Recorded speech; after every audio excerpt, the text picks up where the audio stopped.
coaters as the R1's wheels were coming out of the oven, and at first I didn't even recognize them because they look so different, and to me they look awesome. I know people were probably expecting a brighter color like red to match the bike, but I think there's enough red on here so black wheels will look perfect.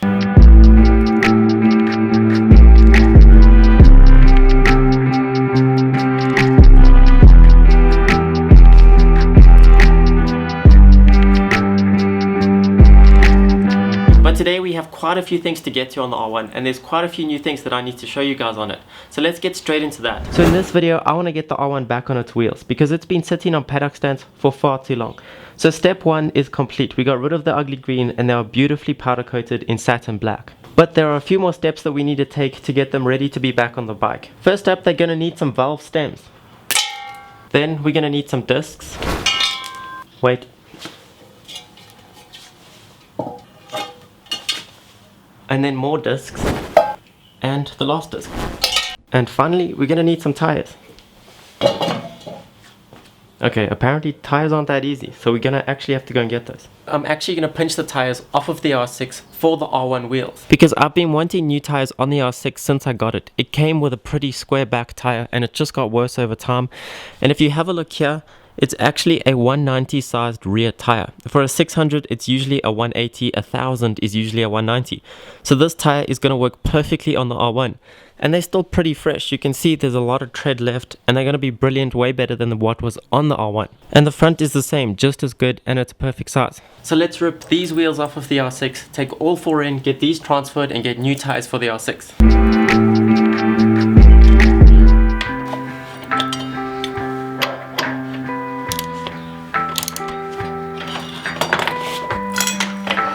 So now we have 2 motorbikes in the garage that are wheelless, but how cool is this lineup here? So the R6 has brand new tires. We finally got a 180 on the back, and they are Bridgestone S20s. So hopefully it's going to feel like a brand new motorbike. They look much better, and we put the R6 tires on these wheels, so now they are ready to be put back on the R1. So just like everything else that came off of the R1, these wheels were filthy, so we degreased all of these, and obviously they were sandblasted when they got powder coated. So now we're gonna re-grease all of the spaces, put everything back in that we need to.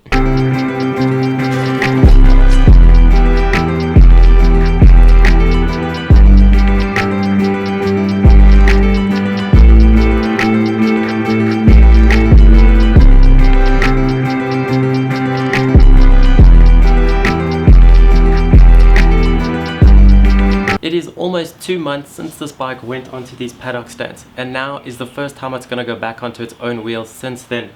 And it's going to be pretty cool to see. And then we're going to get to the carbs.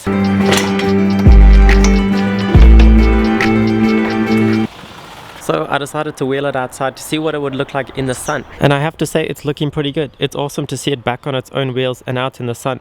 It's slowly coming together. But before we get to the carbs, there are 4 things that you need to get up to speed on. Number 1, the tail is finally finished. At the end of the wrapping video, the tail wasn't finished and I still had that to do. So now the tail is finished with the stripe following the tank. Number 2, we finally got some of the missing pieces for the bike. The left hand side intake cover was missing, so we got a matching set of those. The bike also came without a hooter, so now we finally have one of those on there. There were also no plastics on the inside here covering all the wires, so we were able to find those at a junkyard, and I have already wrapped them. So the one's red, the one's white, but thanks to the vinyl they now match. And the last piece that was missing on the R1 was the rear hugger. So we've gone to 2 different shops looking for a hugger. Both owners told us one, promising that they would fit, and yet we have these 2 that don't fit. And number 3, we have some oil in the bike finally. We've got a brand new filter. So here you can see that the bike has indeed got oil in.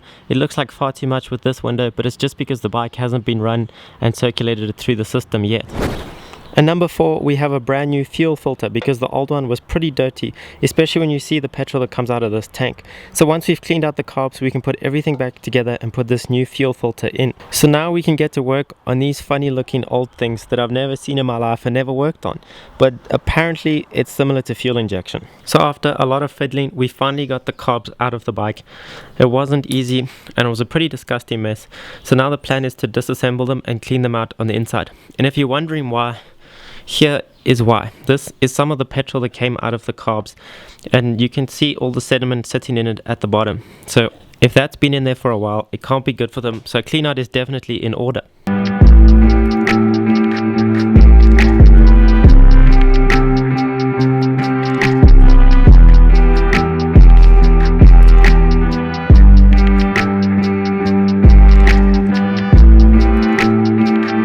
Okay, we decided to clean the outside of them before we started cleaning the inside, just so we could touch them without getting completely filthy. And believe it or not, this is a little bit better. So what we're going to do next is take off the bottoms of all of these so we can get inside and see if there's any gunk inside where the petrol's been sitting.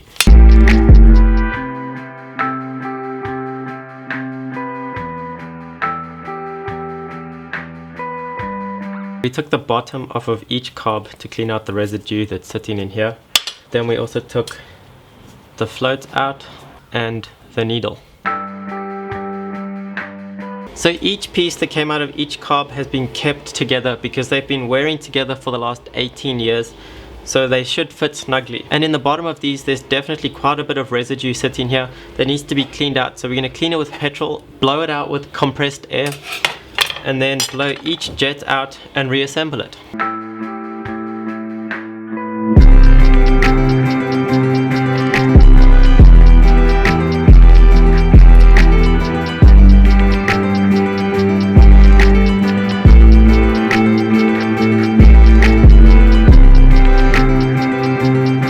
So with the carbs clean, let's get them back in.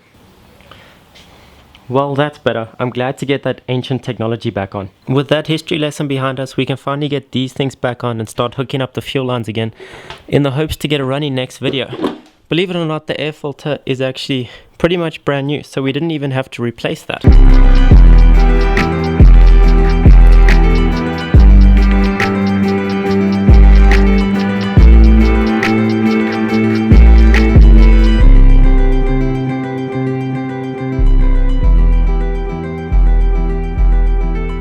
But anyway, that is it for this video. I'm happy with what we got done, and my plan for the next video is to finally get the bike running, and also hopefully by the next video the brakes are fixed, because at the moment we are struggling with the brakes. As you can see, there is fluid in the reservoir. We are bleeding them, getting fluid out the other end, but we are still not building any pressure. So there must be huge amounts of air in the system, but I'm not sure how you get it out the other end. So if anyone has any advice on how to do that without something like a vacuum pump, please let us know. But if you enjoyed what we got done in this video, please hit that like button like it's your starter button, and I'll catch you on the next ride.